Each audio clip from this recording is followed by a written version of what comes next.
Hello, everyone, and welcome back to the Passionately Wrong podcast. I'm here with my co-host, Randy Searles. I'm James Show. And today we're going to continue where we left off last time, which was in a discussion about self-publishing. We were actually finally getting to the good stuff, which is the nuts and bolts of how does one actually do it. Randy, let's assume you've got more than an idea. You've started your writing. You've got maybe what you think is already the outline of a book, or maybe you've written a book. And you think, hey, I think there's something here. I'd like to see if I can get this sucker published. Maybe I started too far down. Maybe I started too early. I don't know. Where do people come to you usually when they are thinking about self-publishing? Have they already written the thing or have they just got an idea? First of all, I don't help people publish their books. I help them write their books and then give them some guidance on the way forward. And most of them have an idea of what they want to do when they come to me, whether it's they want to traditionally publish because they want to see it on a bookshelf, they want to see it in the airport, or they want to self-publish. And a lot of them, we talked about last time how you think that when you buy one that's traditionally published, it would be a better product. A lot of writers come to me with that same attitude. And then I have to show them very famous authors that have written, that started out. Because if you start out self-publishing and you do really well, the traditional publishers will hunt you down and you might get a better deal. You might get a 50-50 split or 30. If they know that you're going to sell 1 million books, they're a lot more friendly to you about what they're going to charge. So that's something to consider. If you've got a nonfiction book, if you don't self-publish, you have to have an agent. There's no ifs, ands, and buts around it. So you're always going to lose a couple percentage there. I think one last thing I want to talk about, the difference between traditional and self, and then we'll go straight into self. All right.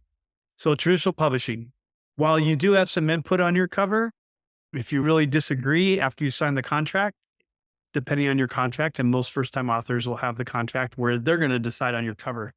If they have a problem with your title because they don't think it's a marketable title, but you really want it to be titled this because you told your best friend's son's dog that you were going to name it after him, then you're tough cookies because they're going to tell you what the title is.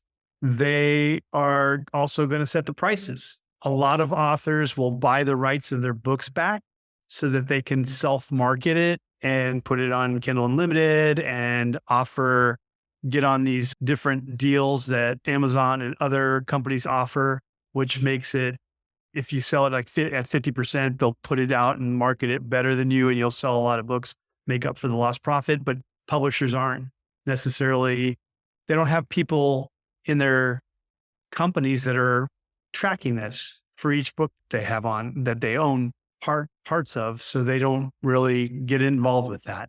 And so if at some point your book's not selling anything, you're like, hey, can I buy the rights back? You haven't made last year on it. I'll give you $500 for it. And I really don't know how the negotiation goes, but I've read articles and Instagram posts and stuff where authors really excited about books that they'd written 5 years ago and they got the rights back from the publishers when they had a publishing deal, and now they're able to make more money with their books. So that's the downside of the traditional publishing business. The upside is they're going to pay for the cover art. They're going to pay for the formatting. They're going to pay for the copy editing. They're going to pay for as many edits as it takes to get it right because they want to get a good book out there. Like you said, they got a little bit more gates to make sure it's a good book. And then you're responsible for all that on the self-publishing part. That's the other reason why a lot of self-published books are considered not as good, because people will take shortcuts. They won't hire a developmental editor. They won't hire a copy editor. They'll use Grammarly instead of a copy editor, which if you do it right, it'll 75%, 80% solution, but there's still going to be things that are missed. So I just had one of my clients that I was helping format his book. I sent him the formatted book and said, hey, is this the way you like it? Oh yeah, I like this. Can you change that? Damn it. I got a copy editing error on page this. And he's, could you change this and this? Oh, another copy editing error. Dang it. And then my partner had to copy edit his book before he did this. Oh no, I had my wife look at it and I went through Grammarly and I think I'm good. And now I should have taken my partner up on that copy editing. I think I'm going to do it. So now he's going to go through. I'm just curious, what exactly is copy editing? Is that just proofreading or?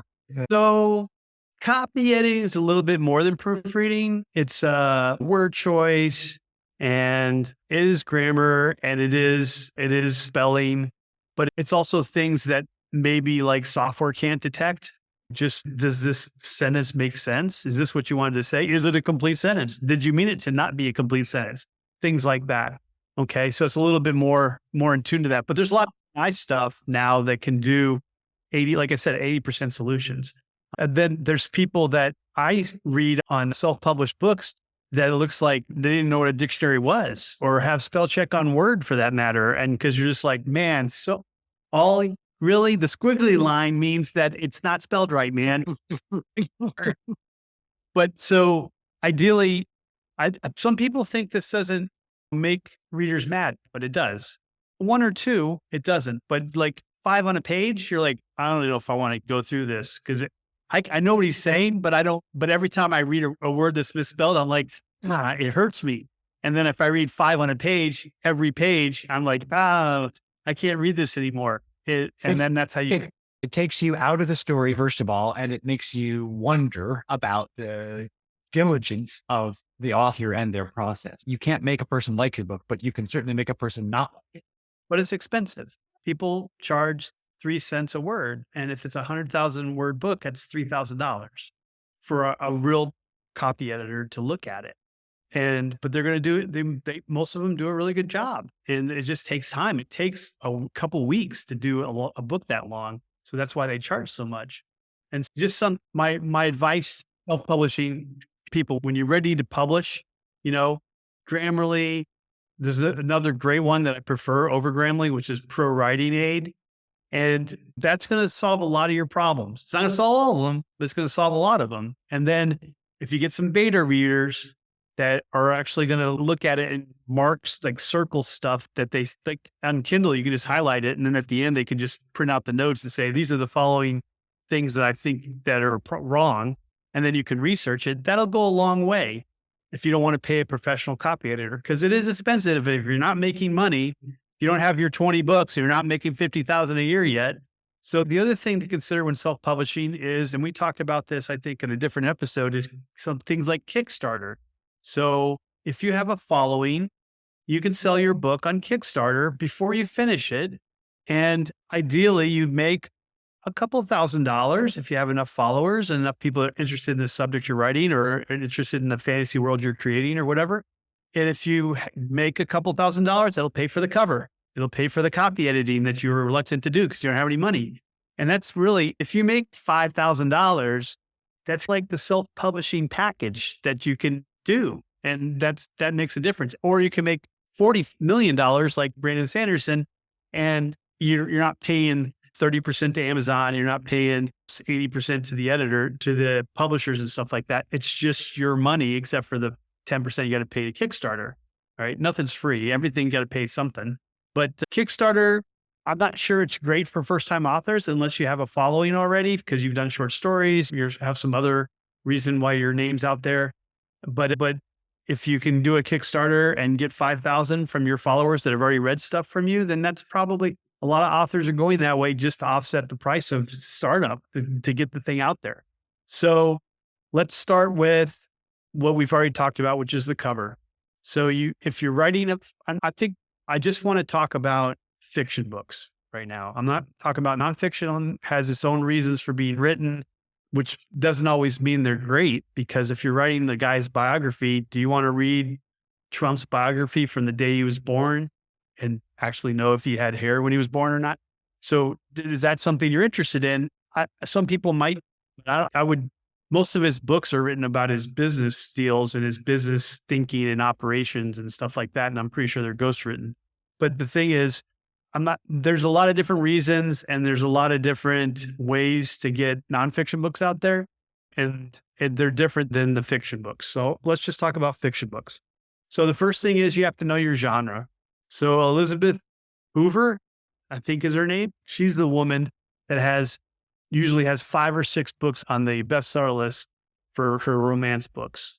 And she has a special, her cover, if you put all her covers together, they all look very similar. They all have little pastel colors.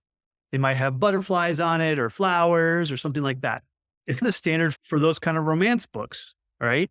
And so you'll see a bunch of other romance authors that have similar covers. Why? Because people who love her books, when they're finished reading all of them, will look for books that are like hers. And if they see a cover, they're like, oh, I haven't read that one. Oh, that's not her book. Oh, but let me read what it's about. Oh, that sounds interesting. I'll read that. So the idea is your cover is helping you market your book because people are using their phone to look for their next book and they're swiping and they're like, that book doesn't look good. Oh, what's that? Oh, is that my favorite author? No, it's not, but it's something similar. What's that one about? So that's true about action books, fantasy books. If you got a dragon in your book, put a dragon on the cover. Some people just like to read books with dragons in it, right? If you got knights fighting, put two knights fighting on the cover because some people like to read about knights fighting. You're writing your book for, ideally in your head, you know the type of reader you're looking for. So you should, I don't think you should trick your reader. If you don't have dragons, they'll put a dragon on the cover. You'll get some bad reviews. But if you're writing for a specific person and you know that your book has some of these specific scenes or qualities or things that they're interested in, make sure you put that on the cover. And you can look at other people that are writing books similar to yours, other books about dragons and things like that, and see what their covers look like. And you can tell artists, hey, I want to cover my books about this, and I want to cover similar to J.R.R. Tolkien's book or Martin's book, whatever. You can tell the artists, and they know this. They already know this. They want, what's your book like? So they could pull covers and then they'll say, tell me what your book's about. And then they're going to put unique stuff in there that kind of looks similar to the cover of your favorite authors so that people, once again, when they're scrolling, they're like, I like these kind of books and that looks like my favorite author, but it's not. What's this one about? So that's one of the first things you really need to think about is your cover. And I had discussions with especially college students who are in master's programs, and they're like, what if I want to do my own cover? You can do your own cover. You can it's your self-publishing, you can do whatever you want. The question is, do you want to make money or are you stuck with your artistic prerogative to do something new and hope people find your book? Because it's all about people finding your book. So if you want to do some crazy cover that has nothing to do with the genre, but you really liked it and you always envisioned a book with this cover, then do it. You just got to accept that maybe it's not as a marketable tool for you and you're really going to have to knuckle down on all the other options to get this book out there. Go ahead.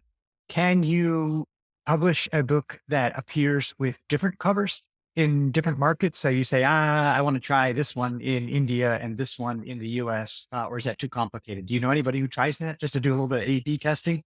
I don't know the answer to that, but I guess initially we're just going to talk about Amazon and then we'll get into worldwide stuff. But my suggestion would be do your own Amazon self-publishing and then go to these other options, which will also put it on Amazon, but they're going to take a cut. They're going to take their 10% or something like that, a 10% of the 70% that Amazon's going to give you. So now you got whatever, 63%. So you might as well do Amazon yourself. Amazon is very simple to do. And then you can go to them. This is a good tie into why would you want to go worldwide with your books when Amazon's got 70% of the market in the United States? The other 30% is in the United States is covered by Apple Books, Barnes and Noble, things like that. And so you're missing 30% of the market. Why don't you want to be everywhere? First of all, you can individually load up your book in each of the Apple Books thing and then the Barnes and Noble, but it's a lot of work. And so just such a smaller part of the market, a lot of people will go to these other companies like Ingram Spark, Draft to Digital, and things like that to have them upload all these other book options for you, and they'll take 10%. So you can do it either way. Once again, it goes back to, are you going to change your own oil or are you going to have someone else change your oil, right? It's all about time and how much time and whether you want to be proficient and doing all these, because each one's got little different nuances for uploading your book. You have to have different, whatever format and a different and then you have to blah, blah. So, but the thing about these other companies is they're going to do worldwide marketing for your book. And most of the English speakers of the world don't live in America, right? You have ones that live in Canada. You have people that live in Britain and Australia and New Zealand and India. And Sorry, I get what you're saying, but doesn't Amazon sell globally? I know they don't sell in every country, but I can buy Amazon stuff so, from Germany and so while you may be able to download your Amazon book and get a Kindle in a lot of different countries, the Amazon equivalent in Canada is called Kobo. They sell their own digital readers too. And then India's got a different one too. so you're just saying that no matter where Amazon sells, there are other companies that make up the rest of the market, and just getting Amazon won't get you all of the rest of the market. I'll say Amazon's only 70% of the United States, but they're not Okay. 70% of countries. So also you may want to get your books translated. Germany is like a huge market right now for books, like the second after English almost. And getting your book translated into German, and getting it put out in Germany can boost your sales. Something to think about. Chinese are huge readers, right? And if maybe your book is translated into Chinese, that's a whole nother market. Okay. I don't know what their genres they love though. Yeah, I think each of these different places have different genres that are popular. So you'd have to look into that. That's some more market research you have to do. Aren't there just 5 archetypes, Randy, and you get your story into one of them and it's going to appeal, but I guess it's going to also be fitting with. You think the Chinese are interested in all the romance that the American housewife is? Because that's most of them when they're reading it. Are they interested in the hot seal seducing the house or the workplace, the American billionaire or the foreign billionaire that meets the American tourist? Or these are the tropes of the romance series that are doing really well. Are these Chinese people interested in the same thing, or are they interested in something else, some other tropes? Maybe they're interested in romance in a different way. Maybe they're interested in action. Maybe they're interested in superheroes. I hear the Far East countries are like the superheroes and the manga and stuff like that. So I don't know. You have to do your own research on there. I don't know where you're going to find your readership. But so when you started with understand your market and market your book, and we're talking about just basic stuff like, okay, this is my genre, this is my cover. And you're adding the dimension of, and also keep in mind, there are markets outside of where you might be starting from if you're in the US. I would add to that, your readers might be in other places as well. I mostly was for a long time reading nonfiction, work related, and I saw that the Chinese were voracious consumers of Peter Drucker's book translated into Chinese and this business person's book. And it really was exactly the same content. They were just devouring it. But I take your point. People are not the same everywhere, but nonetheless, it's absolutely worth saying if the Germans are reading a huge number of books and the Chinese are reading a huge number of books and the Indians are reading a huge number of books, might be worth knowing what kinds of stuff they like. So the market, in other words, is potentially global. And since you are more capable of getting your work translated than ever before, it's worth considering that global market. I think that was your point. And we don't know the details of it. It's true, but we just say it's worth thinking globally. Sorry. So let's just talk about Amazon and then we'll move on to these other things. So you got to get your cover. Then you got to get your book formatted for print and for digital. There's different requirements for both. And there's different things you want at the back of your book. Like in the digital books, you're going to want like links to your webpage and links to and this is a good place to put the universal book link.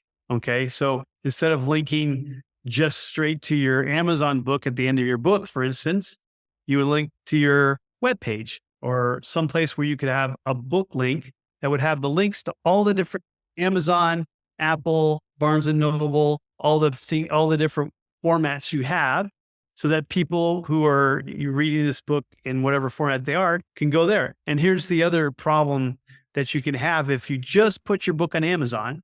There's a lot of people are having, like Amazon has the ability to not distribute your book because they think you violated one of their rules. So they'll suspend it and you won't make any money for a while until they figure it out. And they only got so many people working for them. So it might take a week or a month or 6 months or a year. Someone could have pirated your book and then claimed that you pirated their book. And now you're in a big investigation to see who's right. And no one gets any money until they figure it out. And now your book was only available on Amazon, and all your social media links and your web page and the back of every book you ever read said, go to the Amazon page. And now that's all defunct. So now but if you have an international or not international, a universal book link page on your web page, for instance, that everyone was going to, you could actually put on the Amazon, they could either take it off or you could say, Amazon not available right now. Please use one of our other things like Apple Books or Barnes and Noble, or download a digital PDF or whatever, however you're going to distribute it. But at least you have that other option for people and you're not stuck with all your eggs in one spot in the Amazon and then no one's making any money, because you were making $500 a month on your book and now you're making nothing and you're got to pay for the cover for your next book. And now what are you going to do? That's just a reason to have this international or this universal book link. I don't know why I keep saying international, but I do. But that's the formatting of your digital book. You're going to have these links at the back of your book. You're going to have links to your friends' books because you guys might advertise for each other. That'd be neat. If you have these other friends that you've met who write books, and you also have your social media in the back if they want to follow your social media as an author. There's something to be said about having a newsletter as an author, so that they can sign up for your newsletter, and then you can inform them when your next book comes out, and you can give them little monthly updates. Hey, 2 months away from finishing my book. Yeah, enter my contest, and whoever wins I'll put their name in my next book or something like that. So these are little things for your fans to get involved in. So once you got it formatted, and who can format it? You can format it in Word, though when you turn Word into a digital format, it doesn't always translate correctly. And so you might get frustrated. They have programs, one of which I use called Vellum, which is very good about getting it into the digital format that you want. And then it has a small learning curve where you can watch an hour video and pretty much get the gist of it for simple editing or simple formatting. And then you can also use Adobe Insight. What's it called? Adobe, I think it's called Adobe InDesign. Sorry. Adobe InDesign, I believe. So that's a lot higher learning curve. And there's courses out there for that. For $50, you could take a couple hour course and get some details about that. But that's really, if you wanted to use Vellum, and Vellum is a one-time purchase, I think it's $170 or something like that. So one-time purchase for all your books. You can put all your books and use it for all your books. And if you're just going to put your book out there in digital form and get it formatted correctly and put some of the bells and whistles in there, it's perfectly fine. When you start using InDesign, I want my first page of every chapter to have the moon at a different angle to prove that each chapter, the day's moving forward. So you can do that in InDesign. You can't do that in Vellum, but that takes a lot of effort and a lot of learning. And if you really want to make that your book a work of art and do that, then I would recommend you learn how to use InDesign or pay someone to do it. However, if you just have your book and it just has words in it, no pictures, and you want to say chapter 1, and halfway down the page on chapter 1, the book starts, and then chapter 2, and halfway down the page, book 2 starts. And then at the end, you want your social media and about the author page and your table of contents page, and that's it. And your copyright page, of course, and your title page. But if that's all you want, just the normal stuff, then you can use this thing called Vellum, and it's very easy to use. Like I said, our video, you can figure it out for yourself, and it costs you bucks. Or you can pay someone like me $150 and we'll do it for you. And then we'll do your next book for $150. And I'll pay off our membership to Vellum if you don't want to be bothered. Some people just don't want to be bothered. And I get that. That's fine. So that's formatting. And once you got your cover and you're formatted, then you can go into and there's videos and all this stuff because Amazon wants your business. So they've made it as easy as possible. The next thing you might want to do is get an ISBN number. You can order an ISBN number online. It's not cheap. It's not expensive, but it's not cheap. And you can buy them in bulk. And I forget the name of the company. There's one company that sells it, which sounds like a scam. But you can just search for ISBN number. You can buy them on the website. Search the B. Can't remember what it is now. Bokum or something like that. What's that? Bokum or something like that. Yeah. So then you don't need an ISBN number for a digital book if you don't want to have them. And there's pros and cons. There's lots of articles that discuss the pros and cons of that. But you can buy them online. Then you can insert your cover, your format book in a PDF. It's an ebook format. It'll give it to you from Vellum or InDesign. And then your ISBN number. Then you make an account with your checking account number that the money where your royalties will go. Next thing you have to do is you have to choose categories on Amazon. So you can do 3 categories for every format. So if you have a digital format and a print format, you can do 3 categories for each. I want to say that if you have a hardback and a paperback, you can do 3 different categories for each one, but I don't know if that's completely true. And also it changes. So let's just say you have a paperback and you have a digital format. So you get 3 categories for each. They have software, one of which is called Publisher Rocket. Publisher Rocket will let you look at categories on Amazon. So for instance, I just had a client, he was a veteran. He wrote a memoir about Iraq, about a specific unit in Iraq. So you can search this. Publisher Rocket lets you search for Amazon categories, given a couple keywords, and then you can find the categories that are available. And it'll actually tell you if you choose this category in Amazon and you sell, for instance, 3 books, you'll be in the top 10. And if you sell 10 books, you'll be number 1 in this category on any given day. So the idea would be you try to figure out categories that are broad, because if your book does really well, you'd like to be number 1 in fantasy, dragons, or whatever the category is in Amazon, right? Because people who like fantasy and dragons, they're going to go to the Amazon category and fantasy and dragons and look for the top 20 and start reading those books.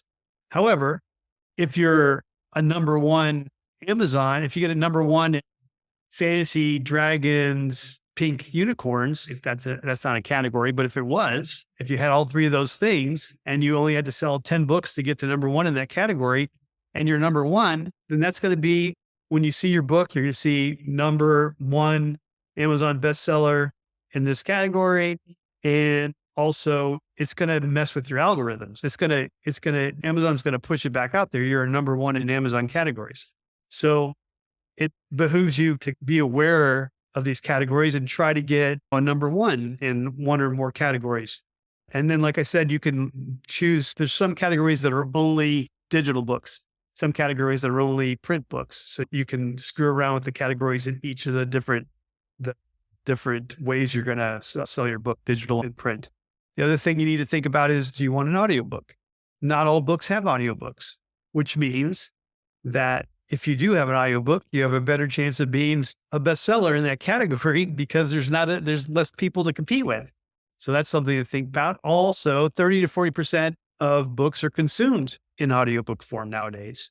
So it may cost you go ahead. I think you're just answering my question. The other stuff, I understand how you create different formats, but an audiobook is a whole other process, right? Someone's got to actually read it, record it, or does that happen also digitally? So you can do your own audiobook, and people have stories about how they put mattresses to manage the sound in their room and went into a closet or something like that and did it when no one was home, or went to a deserted cabin somewhere or whatever. Or you can go to a professional. In the United States, I looked for a studio here. Someone asked me to read a book for their book that I wrote for them. They wanted me to read the book since I wrote it, and I thought it would be more natural, and they were a vet. They wanted a vet to read it. And I just started looking into it, and I just don't have the sound acoustics of my house and my office and stuff to do it here. It would have been really difficult.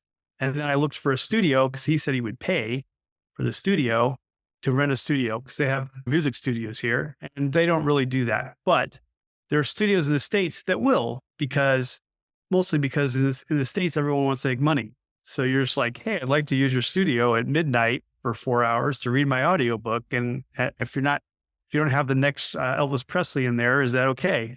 And they're like, yeah, $100 an hour. And it sounds like a great deal. And if you're reading your own book and they're charging you $50 or $100 an hour, then you're doing it for half price, because there are people out there who will read your book and you go to their website and they have samples and stuff, and you can figure it out if that's the right person for you.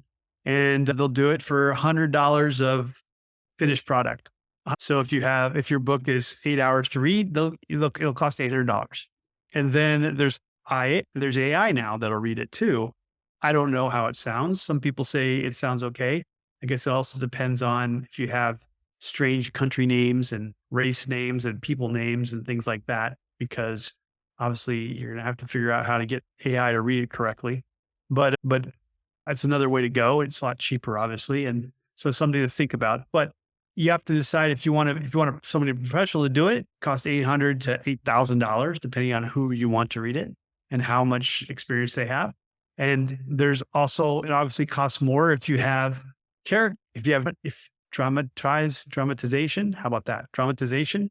If you have that where you have 5 people doing different character voices, that's obviously more expensive because you got a bunch of other people there and they're interacting with each other and things like that. But they have people and you probably listen to a couple that do that. So that's the other option.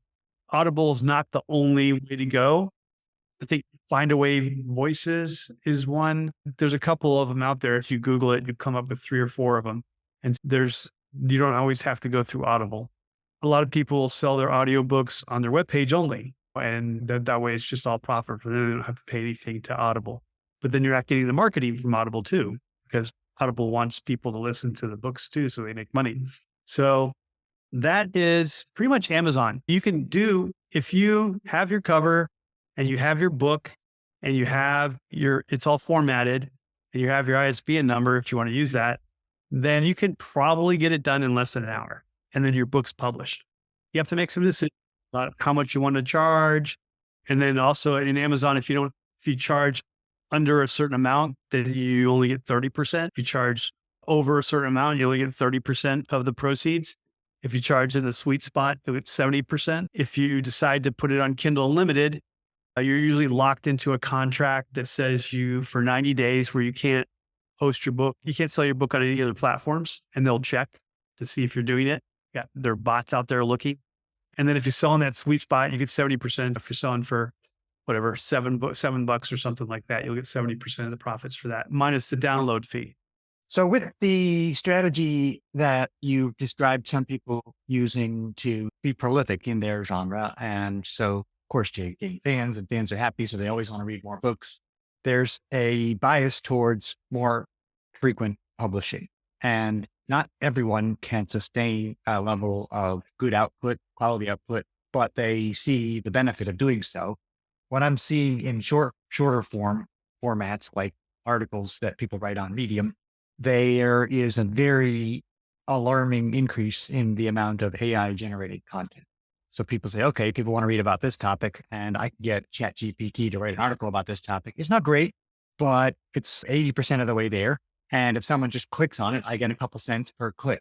Do you have any experience or exposure to AI generated books? And are they either partly or completely generated? Is that something that you think is going to come? Are we facing the end of traditional content creation, Randy, where people are like, I just can't compete. It takes me months to write a book and stupid ChatGPT can do it in 15 minutes, especially if they're just copying parts of my old book. And I'm just wondering, as we talk about all these wonderful tools and apps and great things that can help us publish more quickly, do they also, in some ways, undermine the ability of authors to retain the human created content? So my experience with AI is I've fiddled around with ChatGPT, Claude. They have another one called Novel Writer, I think it's called. They have Pseudo-Write, lots of little AI things in there. So they're not too bad at outlining and not too bad at coming up with concepts, but the actual physical writing of the chapters is like a super bad draft, in my opinion. And I've had clients come to me and say, hey, here's my book. And I'm like, okay, here's the problems with the book. Initially, I didn't know it was AI. And I was like, oh, wow, you have a lot here, but there's a lot of problems here. And I outline the problems. And then they come back maybe they told AI to address the problems that I said, and they submitted again, but the AI didn't really address the problems. And I'm just like, and then they'd be frustrated with me. And I'm like, I suggested you do this and you didn't do it. They admit that AI didn't think I needed to do it. I'm like, I didn't tell AI to do it. I told you to do it. But so I can now recognize AI when it's submitted to me because and I won't say it's heartless, but it's not specific And I'm not talking about the romance books. Maybe the romance books can be done in a way that people like them. But the action books are very lean on the action. And I'll give you an example. Hey, I told AI to write an action book about, okay, these guys are going to go in this room. These two guys are going to go in this room. There's 5 terrorists in there. They're holding a lady hostage. What happens, AI? Tell me what happens. And they don't seem to have the spacious, logical sequence of events, right? Where they're like, so-and-so rolls to the door and kneels in front of the door. The other guy goes to the door and then goes right. Did he walk over the knelt guy? What happened there? And then the guy behind the door jumps on this guy and using hand-to-hand CIA ninja tactics, he overwhelms him. No one wants to read a book where you just tell me he uses a bunch of ninja tactics, but don't tell me what the ninja tactics are. So that way, a lot of the action specifics aren't. I think you could, if you really concentrate on it, you could feed like AI, like a book on jujitsu, and a book on like karate, and a book on Muay Thai Kwan, and feed it all the moves, and then tell it to write you a fight scene or using those moves, and maybe we come up with something better. But it doesn't know how to fight, and it doesn't understand how to do that. So when you talk about action scenes, it probably doesn't know how to drive either. So when you talk about these action scenes, it doesn't have the imagination that maybe a human does. Maybe it can do love better. Maybe it can do relationships that way because it can read so many of the romance books that are out there. Maybe you can figure it out. But my experience is the actual writing of the chapters is very inauthentic, and I can recognize them now. Maybe someday, if you read enough books, it can do something. I don't know if it can do it original, but it could, like, if you take a little bit for this book, a little bit for that book, a little bit for this book, is it original? I don't know. Isn't that what everyone else does? Maybe. But there's so many courses out there for authors on how to write their books. And and I've taken a few of them, and the most useful I've seen are not how to write your book with AI, but how to outline, how to fix writer's block. Like you feed in 4 chapters and you're like, I don't know what happens next. And he's, oh, the following 10 things could happen. And you may not even select one of those 10, but when you read about what he came up with, you're like, oh, you know what? That's a good idea, but I'm going to switch it and do this. So there's so many that I've found that to be very useful, just to go, I wanted to do this, but it's not as exciting as I'd like it to be. What does ChatGPT think I could do in this situation? And then they give you a bunch of options and expand your mind and let you think about something else and get the idea, which is funny. I don't mind that because that's what authors hire me to do when I edit their books. So I'm like, hey, this is a problem. Identify a problem. This is a problem. I knew it was a problem. I just didn't know how to solve it. I was like, what about if you do this or this? And that's what I do for authors now. So am I being replaced? I don't know. I don't think so, because authors would like me to do it all in one sitting. And ChatGPT, you have to be very specific about the situation. So you have to say, and so the author would have to identify the problem and then be conscious enough to know it's a problem and be able to articulate the problem, then ask for help. And so in that way, I don't think they're replacing me anytime soon, because they'd have to do that for every problem. They'd have to find all the problems. And I do that in my reports. And when I talk to them, I figure that out for them. I hope that answers your AI question. It does. And you've reassured me to a certain extent. I have to imagine that the longer, more complex and more intricate the work, the more difficult it is to rely completely on AI to do that for us at the moment. And the other details that you gave about how the process works and where it might be helpful, where it isn't. That's interesting. It's a little bit of a sidebar, but I appreciate that input. You said before I got off on that tangent, okay, that's a high level description of how the self-publishing process on Amazon works.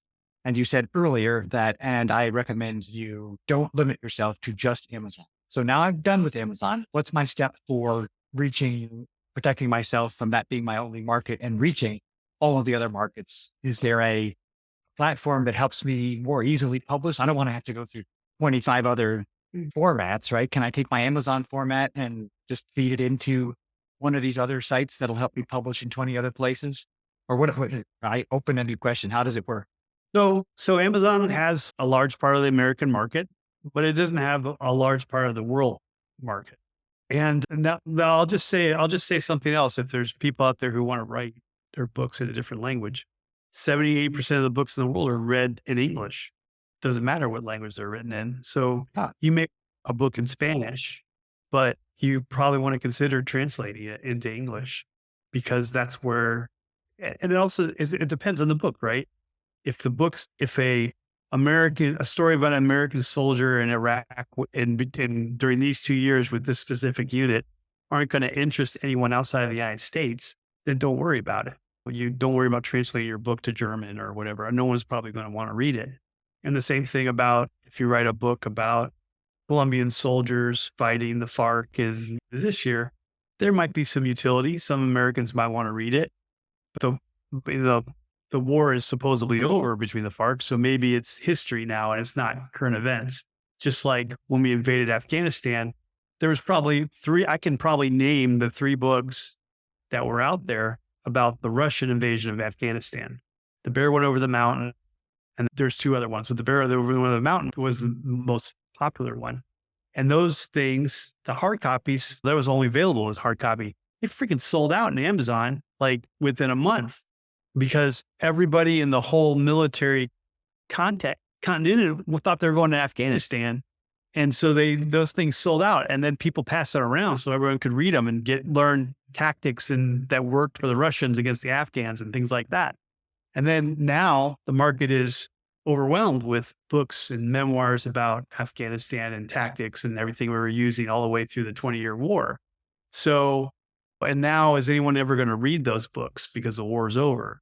They're not going to, if you write a book about a unit in Iraq or Afghanistan, you probably aren't going to break any records selling books. There's a lot of them out there. First of all, you have to differentiate yourself from everyone else.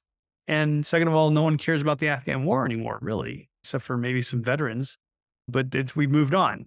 So you got to figure out what your market is. So if you're writing in your own language and all you're talking about is the separation of one of the provinces of Spain from Spain that's been going on for 50 years, you don't need to translate that into English. Maybe you're only, if you spend $500 translating it, you're going to sell 2 books and it's not worth it. But on the other hand, fantasy, science fiction, and military thrillers are really popular in Germany.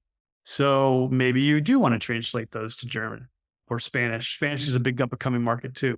So just something to think about. So when we talk about so a lot of authors will talk about making their book available wide is what they're talking about. And that's worldwide.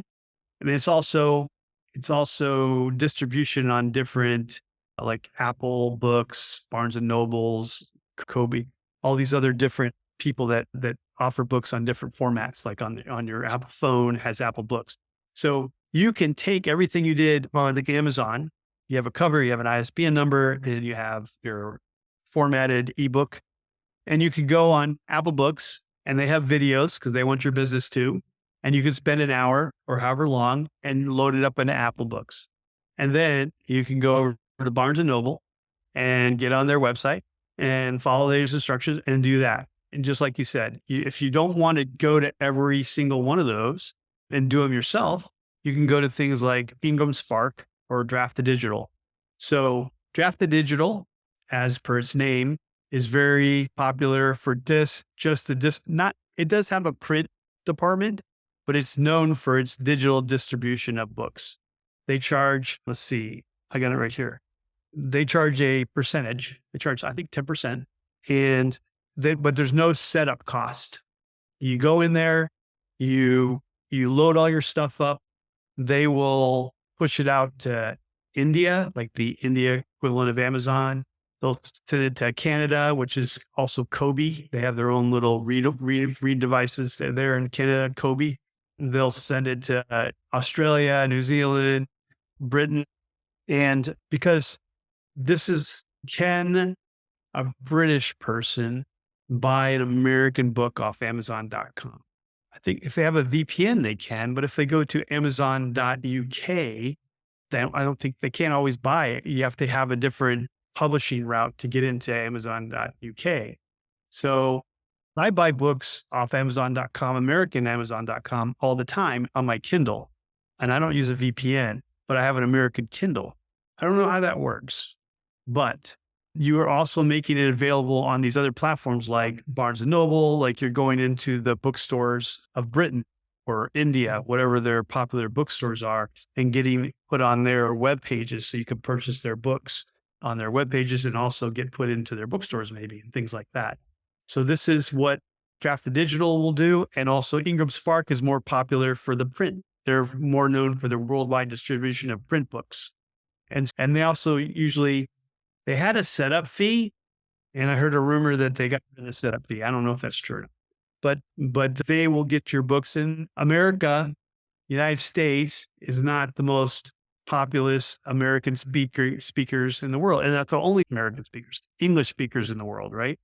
So you got India, which has more English speakers than any of the other ones. You still got the UK, you got Australia, you got New Zealand, you got South Africa. And then a lot of these other countries have people that are educated in English and they speak English. And most of the European countries nowadays speak some English as well. And if they really like to read, they'll read in English. My wife, who speaks better English than I do, is Hungarian. She reads and listens to audiobooks in English only. There's a lot of people like that. So if you want to get distributed worldwide, and you really have to look at what you're selling.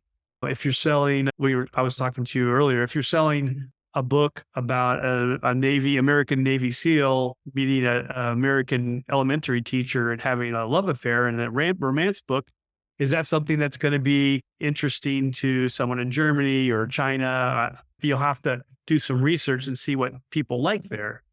They may not like that. I think everyone probably likes the billionaire meets the tourist. Maybe not the billionaire meets the American tourist. Maybe if you start writing billionaires meeting Chinese tourists, that's the book that people want to read in China. I don't know. So you have to do some market research on if you want to write to market, especially if you want to write to market in these different locations, figure out what makes sense. There is a big romance subsection of Australian outback romances, and lots of Americans read those. I don't know if the cowboy romance is being read in Australia or not, but What you're describing makes me think of two things, Randy. One is that on the one hand, it is amazing how it's possible for a person anywhere in the world to reach people everywhere in the world in a way that's never been possible before. That's just remarkable all by itself, right?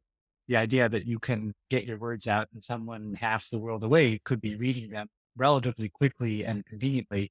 I find that just awesome, right? That in terms of the flourishing of human knowledge and creativity, I just love it. What you're describing in terms of publishing, far from being a chore and difficult. It's like you're saying, hey, if you watch this video in an hour, you're going to be able to get your book up and published. I think that's just amazing. So that's just cool listening to you discuss it. And the second thing is when you are paying attention to your genre and you found an area that you are writing well in, and the one title may not appeal to everybody equally, but you figure out a formula that works. Hey, guess what? You might be able to write a second book that's quite similar, but now it's set in the Australian outback instead of in the West and the United States. And also in terms of broader thinking, especially if you're going to publish multiple books, you might say, hey, I'm going to try and write a book that I think is going to appeal to the Indian market. It's a creative exercise, could be fun. It's well within your wheelhouse because you're still writing romance and you know how the formula for a romance novel works. And so anyway, it's just interesting that there might be, if you take a systems approach to this and say, I'm going to approach this systematic, and you might be able to take advantage of this ease of global publishing was the thread that made me want to pull there a little bit. But there's a theory that nothing is original because it's always a hero's journey, or how many shows are the same plot as the Pride and Prejudice. But we still love it. We love it, right? We love it because it has a certain format, and that this goes into a different podcast about how do you write compelling stories, and you have to meet the expectations of the reader. All right. There's obligatory scenes that the reader expects when they pick up a romance. They expect the lovers to meet each other early on in the books, but not like at the end of the book. Like they're all going on, they're doing their own thing and then meet at the last chapter. That no one wants that. But you have to think of innovative ways for them to meet, because people have read that thing a million times. they read you bumped them and they dropped their purse, and you gave the purse, and they made eye contact. And how many times have we seen that one? So you have to think of new, compelling ways to do that obligatory scene, which is the lovers meet. And then in almost every love story, the lovers break up at some point. And then the lovers, usually, if it's a happy ending, they get back together at the end. So those are three things. You have to have a love story to make it work, or your readers will like it. And then they're going to give you 1 star. And then usually in these love stories, you'll have some kind of love triangle. You'll have one person will have an ex or a boyfriend or a friend that wants to be their boyfriend, but they didn't want him to be a boyfriend. And he's always trying to run interference, or she is. So you have this triangle thing going on. Most of them have it. Not all of them are people. Some of them are society or things that are trying to goals that they have that are getting in the way. But there's obstacles, and there's usually someone that's helping them get together. And there's usually someone else that's saying he's not good for you and trying to keep them apart. And so these are things that are normal in romances that you a lot of times readers are like, they, in the back of their mind, they don't know it. They couldn't put their finger on it. But if it's missing, they're like, you know what? I feel like this could be better. What's missing? And so you figure that out. And same thing with action books. You have the all is lost moment with the hero is wounded and he's used all his bullets and his friend already died and his dog's wounded and there's no way he can win. But then he finds out one more piece of information, or he falls down this tunnel and finds a magic sword or whatever. But there's a moment where it's called the all is lost moment. For a minute, he doesn't know he can't conceive of a way at how he's going to win. And then there's also, in the beginning of those action ones, there's the inciting attack of the villain. The villain has to introduce himself into the life of the hero somehow and be the bad guy. And that has to happen. And if there's no villain at the beginning of the movie, it's really disappointing because you don't know, there's no tension, there's no danger, there's no threat. And so a lot of people can't figure that out. They have this setup for half the book. And you're like, what is the book even about? Who's the bad guy? What's going on? He's just raising horses and he's successful. I'm guessing that a lot of what you're describing is fundamental human nature type stuff. This appeals to us, and it'll appeal to us whether you're on the high plains of Uzbekistan or in a city slum or wherever you are. There might be cultural variations that make it acceptable or not, and ways that people have tweaked it. But I'm struck often by how much human nature seems to be not only consistent across geography, but consistent across time. You could read a 2,000-year-old story and say, oh yeah, I see what's going on. Because most of this is attached to the hero's journey. And there's been lots of books that have tried to simplify the hero's journey and make it more palatable to authors or understandable and break it down a little bit better. There's a best-selling romance book it's got androids, or it's got cyborgs and human women. That's the love interest. And each book is based on a Clint Eastwood Western. That's creative, Randy. They take place on different planets. And a cyborg comes to town to solve all the law problems and falls in love in the process. I'm thinking about what we've talked about over these episodes, the last two, about publishing and self-publishing. And it feels a little bit to me like the printing press democratized people's abilities to publish books, right? That's just mankind's ability. And then for a long time, we had traditional publishing because there was a lot of work associated with publishing, even though we could do it. Now already, we're in an era that's probably happened in the last decade, max 2 decades, where the number of self-published books has exceeded by a pretty wide margin the number of traditional published books, right? 3 million books are published in the US, 1 million, I was just reading some statistics in between our episodes, are 500,000 to 1 million max are traditional publishers, and twice as many are happening with self-publishing. I'm guessing the self-publishing trend is going to continue because I wasn't expecting this, but from what you've described, it's actually easier and it's going to probably continue getting easier than people might realize. There's quite a bit of support. The hard part is, of course, still the writing and writing a good book. And we've explored AI, we've explored human archetypes, and then the reasons that a story is a good story or not. But in terms of just the mechanics of, hey, I want to get my words out to the world in a good and effective way, what you've described to me about self-publishing is actually quite encouraging, Randy, that it is, you can get yourself reasonably professionally for a relatively small cost or not much at all if you do more of the work yourself. Yeah. Is that your impression as well? Do you expect to see more self-publishing come? Would you look ahead a little bit now? What do you see? So the statistics are there, whether someone can actually make a living writing books. And I got to assume after you self publish 4 or 5 books that aren't very good, this is also how I get clients. I've had clients who published a series of 3 books that didn't sell very well. And then they did some soul searching and decided that maybe their books were as good as they thought they were. And they sent me their first book and said, "Would you edit this, please?" And I did. And I gave him a lot of suggestions and told him that he needed to take this part out and embellish and add this part, and it would be a better story. And he did. And then he went out and redid his books, and they're still out there, and I guess they're selling. But if you can market the book all you want, if it's not a good book, first of all, you're going to get really bad ratings and people will know it, and they're not going to buy your next book. So you have to, and your first book's the most important of the series. It's going to draw everyone into your series. So you really need the first book needs to knock it out of the park. This is my pitch for my services, right? I'm a developmental editor. I read people's manuscripts and then I analyze it using all the knowledge I gained from my MFA and all these courses I went to, and just being a really avid reader for the last 50 years. And I can compare your book to other people's books and how they solve problems and that are similar to yours and things like that. And then I look at your plot and I'm like, okay, does the plot make sense? Is there a main character who has a problem and has a goal? And to get to that goal, there are stakes. If I don't do this happens, if I do it, this happens. And they're really high stakes and they're equal. They equal weight. All right. That's the first thing I look at in the book is who's the main character? What's he trying to do? And what happens if he doesn't do it? And that's the first 3 questions I ask the author if I can't figure it out myself. And then once I get that, I'm like, okay, does the plot make sense? Does it escalate and decelerate in tension?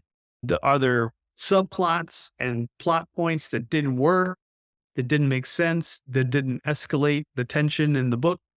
And then I look at the character arc. Where is your character at the beginning of the book? And where is he at the end? And that should be different. He should change because stories are about change. And so how did he change and why did he change? And are the reasons in the plot there for him to change, or did he just change all of a sudden in the middle of the book for no reason? And I identify all these problems for him, for the author. And then I offer suggestions on how he might make the book more compelling and ideally a better book. And that's my job. Do you need a developmental editor? Can I just give it to my friend James and he can read it and tell me if it's any good? James could probably tell you if it's any good, but he's not trained to identify the problems and offer solutions that are actually solve those problems as opposed to make more problems. So does everyone need developmental editors? Are expensive too, just like copy editors, right? And if you need both, you're talking about $5,000 or $6,000. There's courses, there's books. I don't know. Of course, I would recommend a developmental editor because I am a developmental editor. I have never been submitted a manuscript where I said, this thing's ready for publication. Every manuscript I've had, some of them need less of my attention, but every manuscript I have, I've always submitted anywhere from a 12 to a 30-page editorial report saying, these are the problems I saw in your book. And I also have different levels. If these are the problems, level 1 problems. If you don't solve these, this book doesn't work at all. No one's going to be happy reading this book. And then I have like level 2, all the way into level 5. Level 5 is like copy editing. You can fix that with 80% pro writing aid or something. But I have level 1 through 5 problems that I identify. And then level 2, these are bad problems and they're going to make the reader not very happy, but the book can still work if you don't fix these. And then level 3 and level 4 would make the book better. And identify all of them. I offer suggestions on how you might fix them. not all my authors accept my exceptions. Sometimes once I identify the problem, they come up with their own solutions, which is great. It's their book and they understand their world better than I do in their head.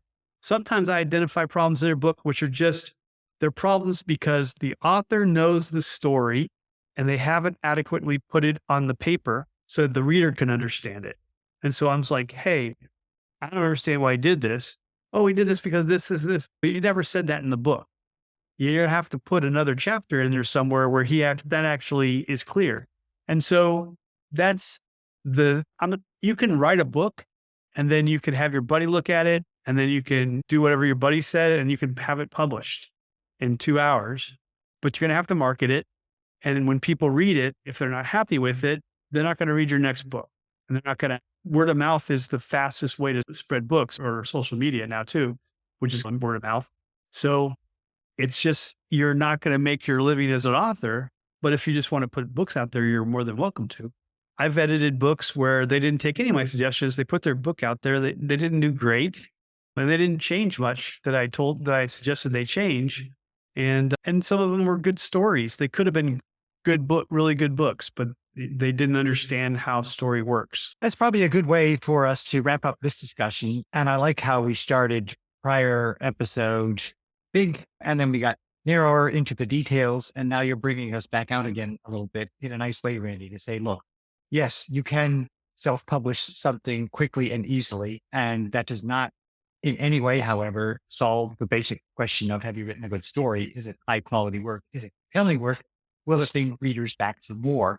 And as a writer or a potential writer, the question, I think, based on your discussion that comes through pretty clear is you got to think about, what is your intent? What's your goal? Do you want to make a living out of this? Do you want to publish a memoir? What's your goal? And depending on what your goal is, there's ways to really dramatically improve the quality of your work. And I don't think it's overselling what it is someone in your shoes does for a person, right? There's a tool that'll help you get some technical thing done. There's a friend who might be able to give you an emotional impression. But if the question is, there are basic building blocks and fundamental elements of good storytelling that a professional can help you identify very quickly, and they won't solve them for you, but they'll point out the issues, then there's good reasons to consider getting help. So somewhere between, you always have to write a good story, but somewhere between this idea of, oh, my traditional publisher will help me solve all those problems, and self-publishing, I'll do everything myself, is this sort of, you can be a smart person who seeks appropriate self-help and recognizes that, I might actually benefit from this. So that was a useful, wasn't exactly a character arc, but there was an evolution here in my own understanding of this. I'm not sure I had even misconceptions this time, Randy, because I didn't know enough about it, but I hope we've given some good information to people. We can discuss this offline afterwards, but I'm curious whether we could have a similar discussion about nonfiction editing. And you do that as well. And do the same conventions apply? Are there different rules? And maybe this isn't about publishing versus self-publishing anymore, so much as what are the elements that make for a good book or story, and how does fiction contrast and compare with nonfiction? I liked what you were starting to discuss here about what makes for a good fiction story. Anyway, that's something to think about maybe for another time. Any concluding remarks from your side about this whole self-publishing thing, stuff we have not covered that you wanted to cover? No, I think I left out, like, Draft to Digital is in Ingram Spark. We'll put your book on Apple Books, Barnes & Noble, all the other platforms, and they'll even put it on Amazon if you don't want to do it yourself. It's just you're giving a little bit more of your profit away. So you're giving so Amazon will pay you 70%. Now they're going to pay Ingram Spark 70%. They're going to take 10% and give you 60% or whatever, however the numbers work out. So that's just something to think about. Besides going worldwide, they'll also help you get it on all the platforms in the United States. All right. Thank you very much for that, sharing your insights here, Randy. I think there was a lot of really good stuff for people who are interested. Thanks, everyone, for listening. Thanks, guys. We'd love to hear what you think, so please comment on the show with your thoughts. We read all of your comments. Thanks for joining us, and thanks for subscribing. See you next time.